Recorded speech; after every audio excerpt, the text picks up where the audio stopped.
Light knows when we're looking.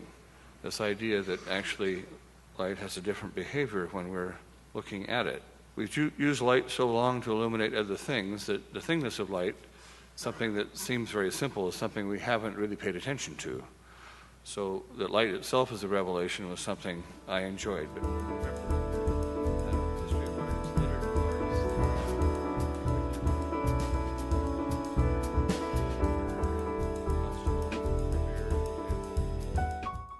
Light is not like clay. You don't form it with the hands. You can't carve it away like wood or chip it away like stone, or even assemble it through welding.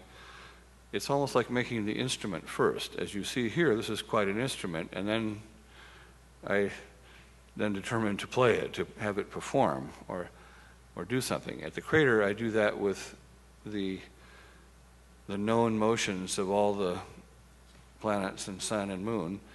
And so I know right where they will be so they can perform the piece. But here I've actually done that in a different way because of how we've been able to deal with very controllable LED lights and the control by virtue of computers. I was doing it more in making us aware, or making us being able to perceive light that generally we see as passing through. So this idea that light was no longer something that illuminated other things, but was something itself that we would see in that manner. It works all day, but it does work differently at night than it does during the day. I also want to say that I think that we're made for twilight. When we go outside in the noonday sun, we squint. The pupils are almost completely closed. We put on sunglasses. So we weren't made for this light. We're made for the light of the cave, or perhaps the light of twilight. And so that's the light I enjoy most working in, and that's where you see color in its most richest form.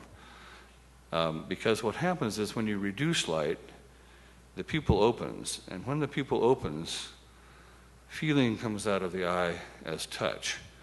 And when we really can then touch light and feel it that way is when I think that we're closest to it.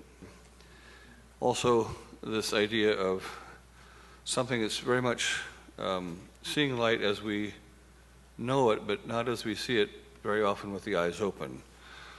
We have a full vision with the eyes closed in the dream, with sometimes greater lucidity and greater resolution than with the eyes open. And this light is not unfamiliar to us, it's just that we don't very often see it that way with our eyes open. So I'm interested to, in some way, remind us that we do have this other seeing, the seeing with the eyes closed.